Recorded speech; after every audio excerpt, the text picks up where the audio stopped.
The FBI rejected a recent White House request to publicly knock down media reports about communications between Donald Trump's associates and Russians known to U.S. intelligence. During the 2016 presidential campaign, multiple U.S. officials briefed on the matter, tell CNN. But a White House official said, late Thursday, that the request was only made after the FBI indicated to the White House it did not believe the reporting to be accurate. White House officials had sought the help of the Bureau and other agencies investigating the Russia matter to say that the reports were wrong and that there had been no contacts, the officials said. The reports of the contacts were first published by the New York Times and CNN on February 14. The direct communications between the White House and the FBI were unusual because of decade-old restrictions on such contacts. Such a request from the White House is a violation of procedures that limit communications with the FBI on pending investigations. Late Thursday night, White House Press Secretary Sean Spicer objected to CNN's characterization of the White House request to the FBI. "We didn't try to knock the story down. We asked them to tell the truth," Spicer said. The FBI declined to comment for this story. The discussions between the White House and the Bureau began with FBI Deputy Director Andrew McCabe and White House Chief of Staff Reince Priebus on the sidelines of a separate White House meeting the day after the stories were published, according to a U.S. law enforcement official. The White House initially disputed that account, saying that McCabe called Priebus early that morning and said the New York Times story vastly overstates what the FBI knows about the contacts. But a White House official later corrected their version of events to confirm what the law enforcement official described. The same White House official said that Priebus later reached out again to McCabe and to FBI Director James Comey asking for the FBI to at least talk to reporters on background to dispute the stories. A law enforcement official says McCabe didn't discuss aspects of the case but wouldn't say exactly what McCabe told Priebus. Comey rejected the request for the FBI to comment on the stories, according to sources, because the alleged communications between Trump associates and Russians known to U.S. intelligence are the subject of an ongoing investigation. The White House did issue its own denial, with Priebus calling the New York Times story complete garbage. The New York Times put out an article with no direct sources that said that the Trump campaign had constant contacts with Russian spies, basically, some treasonous type of accusations. "We have now all kinds of people looking into this.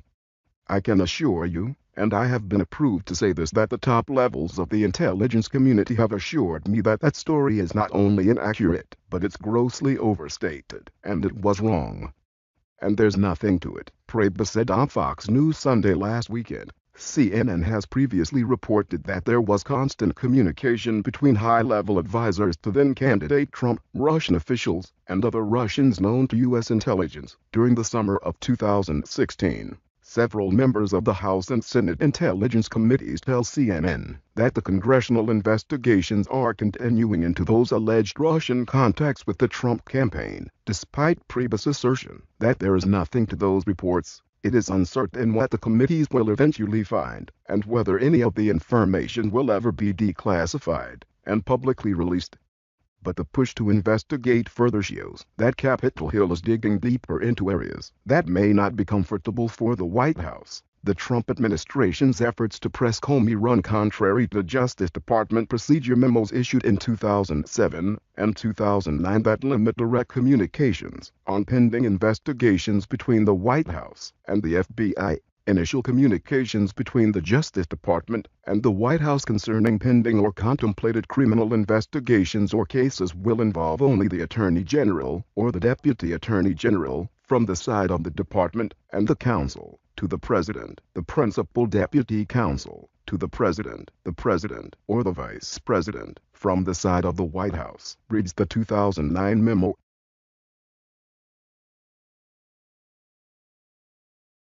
The memos say the communication should only happen when it is important for the president's duties and where appropriate from a law enforcement perspective. A Department of Justice spokesman said Attorney General Jeff Sessions is reviewing the memos and that the department is following the guidelines in its communications with the White House.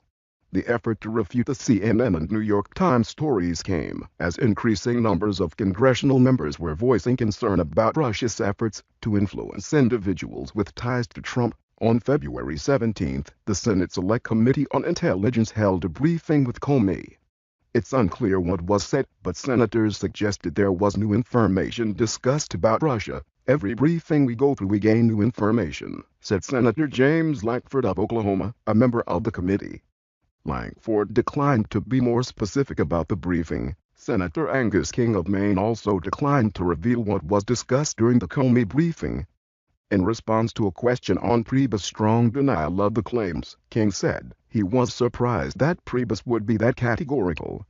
Representative Eric Swalwell of California, a Democratic member of the House Intelligence Committee, said the goal of his panel's inquiry is to follow leads wherever they go, even if they may be uncomfortable to Republicans. The American public will want to know if the president had personal or financial ties to the Russian government, Swalwell said.